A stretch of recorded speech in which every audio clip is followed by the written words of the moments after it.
Ici, A, B désignent des matrices symétriques réelles de SNR et on note grand C leur somme. Et on note A le n-uplet des valeurs propres de A écrites dans l'ordre décroissant et de même pour petit b et petit c. Et on nous demande tout d'abord de montrer que la plus grande des valeurs propres de A plus la plus grande des valeurs propres de B est supérieure ou égale à la plus grande des valeurs propres de C. Avec C égale A plus B, on ne peut pas relier les valeurs propres de A et de B avec celles de grand C. Mais comme A, B et C sont des matrices symétriques réelles, on peut par contre facilement relier la forme quadratique associée à C à celle associée à A et à B. Or, il est possible d'exprimer les plus grandes des valeurs propres d'une matrice symétrique réelle à l'aide des valeurs prises par leur forme quadratique. Ainsi, C1 est la valeur maximale prise par cette forme quadratique-là sur la sphère unité. Et de même pour QA et QB. Par conséquent, pour un vecteur x quelconque de la sphère unité, on a cette quantité-là qui est toujours inférieure ou égale à celle-là. Par conséquent, sa valeur maximale, à savoir C1, est bien inférieure ou égale à A1 plus B1. De même, on nous demande maintenant de montrer que la plus petite des valeurs propres de A plus la plus petite des valeurs propres de B est inférieure ou égale à la plus petite des valeurs propres de A plus B. Pour cela, on peut reprendre le raisonnement fait précédemment à la différence que maintenant, la plus petite valeur propre d'une matrice symétrique réelle est la valeur minimale prise par la forme quadratique associée sur la sphère unité. Par conséquent, pour un vecteur de la sphère unité, peut-on écrire cette inégalité-là. Et on a donc que AN plus BN est un minorant des valeurs prises par cette forme quadratique-là sur la sphère unité. Par conséquent, Cn est supérieur ou égal à AN plus BN. Maintenant, on aurait pu déduire ce résultat-là de celui-là en appliquant ce résultat-là aux matrices -A, -B et -C. En effet, si grand M est une matrice symétrique réelle et si on note M1, M2, Mn sont n-uplets des valeurs propres rangées dans l'ordre décroissant, alors pour la matrice symétrique réelle moins grand M sont n-uplets des valeurs propres rangées dans l'ordre décroissant et celui-là. Ainsi, en passant de grand M à moins grand M, on a ici M1 et ici moins Mn, puis M2 et ici moins M indice N-1 et ainsi de suite. Maintenant, dans cette question-là, on nous demande de montrer ce que l'on appelle l'inégalité de Will. En effet, il s'agit de montrer que quand on considère la jm valeur propre de A en rangeant les valeurs propres de A dans l'ordre décroissant et qu'on lui ajoute la km valeur propre de B, on obtient alors un réel qui est supérieur ou égal à la j plus k moins unième valeur propre de C, à condition que j plus k moins 1 ne dépasse pas petit n. Pour cela, comme précédemment, on va relier la forme quadratique liée à C aux formes quadratiques liées à A et à B. Et on va, pour la matrice grand A, noter grand A1, grand A2, grand AN, une base orthonormée de vecteurs propres associés respectivement aux valeurs propres petit a1, petit a2, petit an de la matrice symétrique réelle A. Et de même, on définit les colonnes grand B1, grand B2, grand Bn et les colonnes grand C1, grand C2, grand Cn.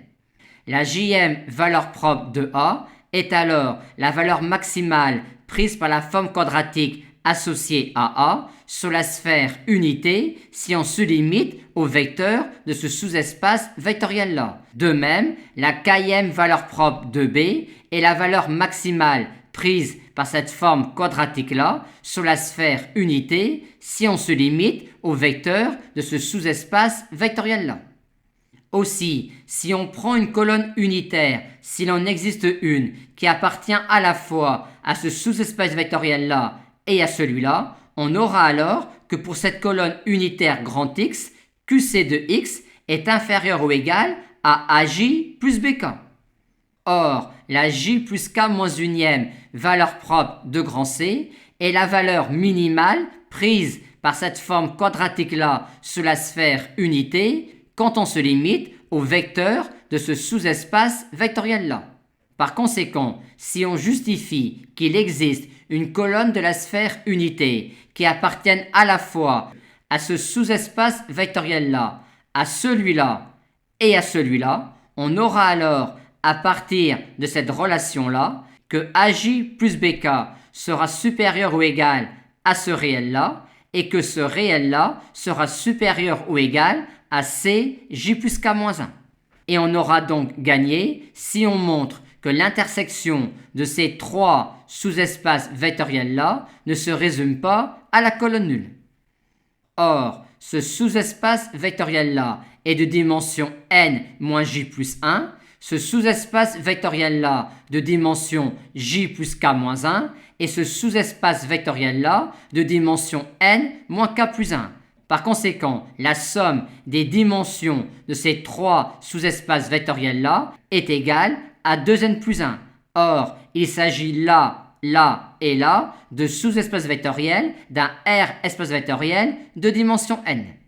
Et on va maintenant justifier, grâce à cette application-là, que quand on se place dans un espace vectoriel E de dimension n et que l'on considère des sous-espaces vectoriels grand F, grand G, grand H de E, tels que dim de F plus dim de G plus dim de grand H est égal à 2n plus 1, où n est la dimension de E, alors cette application-là a un noyau qui ne peut pas être réduit au triplet nul.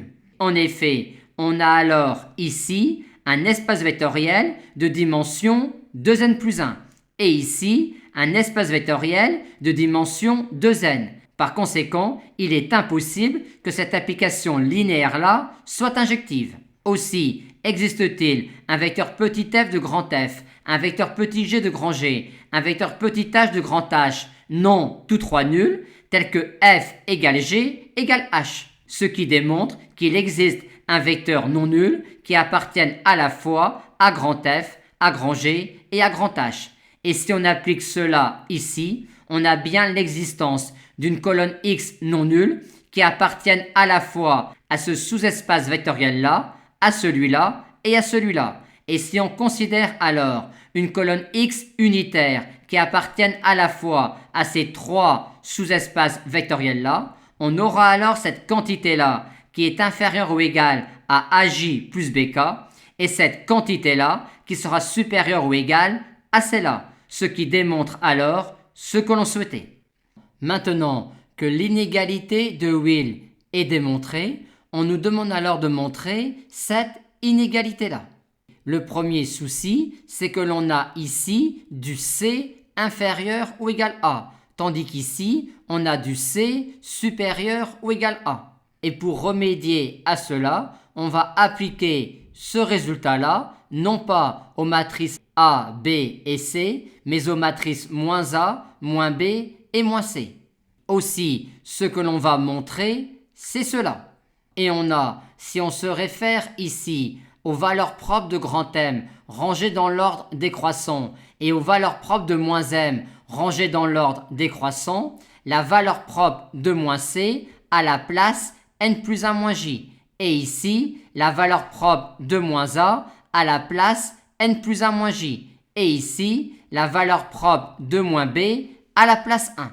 Et comme 1 plus n plus 1 moins j moins 1 est bien égal à n plus 1 moins j, ce résultat-là est une simple application de l'inégalité de Will appliquée aux matrices moins a, moins b et moins c.